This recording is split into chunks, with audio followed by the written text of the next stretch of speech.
साल है 1923। जगह इजिप्ट। काहिरा के एक आलीशान होटल में एक अमीर ब्रिटिश लॉर्ड बिस्तर पे तड़प रहा है। घड़ी में बजते हैं रात के 1:55 और वो अपनी आखिरी सांस लेता है। और कमाल देखिए, ठीक ठीक उसी पल पूरे काहिरा शहर की बत्तियां गुल हो जाती हैं। इतना ही नहीं, हजारों मील दूर इंग्लैंड में उसका पालतू कुत्ता अचानक जोर से चीखता है और वहीं दम तोड़ देता है। नहीं, ये कोई आम मौत बिल्कुल नहीं थी। जानते हैं क्यों? क्योंकि कुछ महीने पहले ही इस आदमी ने एक 3000 साल पुरानी कब्र खोली थी। कहते हैं मकबरे के बाहर यही चेतावनी लिखी थी, एक ऐसा श्राप जिसने पूरी दुनिया में खौफ फैला दिया। और ये सिर्फ कोई खोखली धमकी साबित नहीं हुई।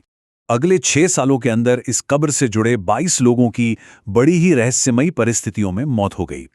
तो आज हम इसी मम्मी के श्राप की कहानी की एक एक परत खोलेंगे। तो चलिए कहानी की तह तक चलते हैं।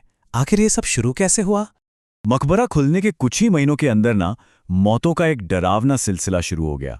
मार्च 1923 में इस पूरे मिशन को फंड करने वाले लॉर्ड कार्नरवॉन को एक मच्छर काट लेता है। 5 अप्रैल को इन्फेक्शन से उनकी मौत हो जाती है। फिर मई में मकबरा देखने आए एक अमेरिकन फाइनेंसर जॉर्ज जे गोल्ड बुखार से मर जाते हैं। और सितंबर आते आते कार्नरवॉन के सौतेले भाई की भी अचानक मौत हो जाती है। पूरी दुनिया की मीडिया की नजरें अब इस कहानी पर थीं। लेकिन सिर्फ मौतें ही नहीं हो रही थीं। इन मौतों के साथ जो अजीबोगरीब इत्तेफाक हो रहे थे वो ज्यादा डराने वाले थे। जैसे जिस पल कार्नरवॉन की मौत हुई, काहिरा की सारी लाइटें एक साथ बंद हो गईं। हजारों मील दूर उनका पालतू कुत्ता भी ठीक उसी पल मर गया। और सुनिए, जो आर्कियोलॉजिस्ट थे होवर्ड कार्टर, उनकी पालतू कैनरी चिड़िया को एक कोबरा ने खा लिया। कोबरा जो मिस्र के राजघरानों का निशान माना जाता है। और सबसे अजीब बात पता है क्या है? कार्नरवॉन की मौत से ठीक 12 दिन पहले एक मशहूर नॉवेलिस्ट ने पब्लिकली एक चेतावनी छापी थी, सबसे भयानक सजा की। अब बताइए, इन सब के बाद कोई कैसे ना माने कि ये किसी अलौकिक शक्ति का काम है। लेकिन इस खौफनाक श्राप की कहानी के पीछे एक अविश्वसनीय खोज छिपी हुई थी। ये खोज की थी हावर्ड कार्टर ने, एक ऐसे आर्कियोलॉजिस्ट जिन्हें ज्यादा लोग नहीं जानते थे। और उनके स्पॉन्सर थे लॉर्ड कार्नरवॉन। 15 साल की खोज, लाखों का खर्चा, और अब वो लगभग हार मान चुके थे। ये उनका आखिरी दांव था। और फिर 26 नवंबर 1922 को वो हो गया जिसकी किसी को उम्मीद नहीं थी। जब कार्टर ने पहली बार मकबरे के अंदर झांका तो लॉर्ड कार्नरवॉन ने बड़ी बेसब्री से पूछा, क्या तुम्हें कुछ दिख रहा है? और कार्टर का जवाब इतिहास बन गया।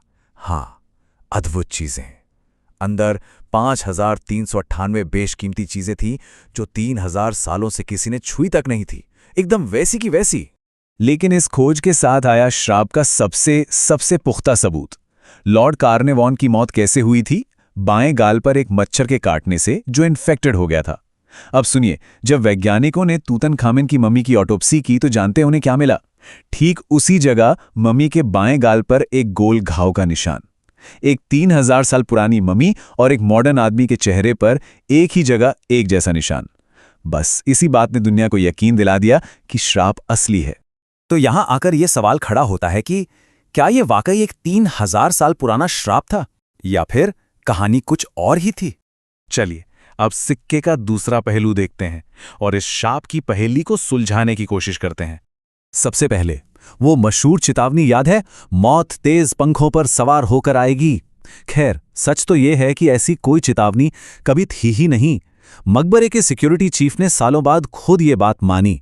उन्होंने बताया कि एक रिपोर्टर ने उनसे मजाक में श्राप के बारे में पूछा और उनकी हल्की सी मुस्कान देखकर उस रिपोर्टर ने खुशी खुशी ये कहानी बना दी। मतलब ये पूरी तरह से मनगढ़ंत थी। तो अगर श्राप नहीं था तो लोग बीमार क्यों पड़ रहे थे? इसकी एक साइंटिफिक वजह है, एस्परगिलस नाइजर। ये एक तरह का जहरीला फंगस है जो अक्सर बंद पुरानी जगहों और मकबरों में पाया जाता है, और ये हजारों साल तक जिंदा रह सकता है। जब कोई इसके स्पोर्स में सांस लेता है तो उसे सांस की गंभीर बीमारियां हो सकती हैं, खासकर अगर उसका इम्यून सिस्टम पहले से ही कमजोर हो। अच्छा, और उन डरावने इत्तेफाकों का क्या? काहिरा में बिजली जाना। अरे 1920 के दशक में काहिरा में पावर कट्स बहुत ही आम बात थी। और जहां तक कार्नरवॉन के कुत्ते की बात है तो टाइम जोन के फर्क को हिसाब में लें तो पता चलता है कि दोनों की मौत ठीक एक ही पल में नहीं हुई थी। और एक बहुत जरूरी बात यह है कि लॉर्ड कार्नरवॉन की सेहत पहले से ही काफी खराब थी।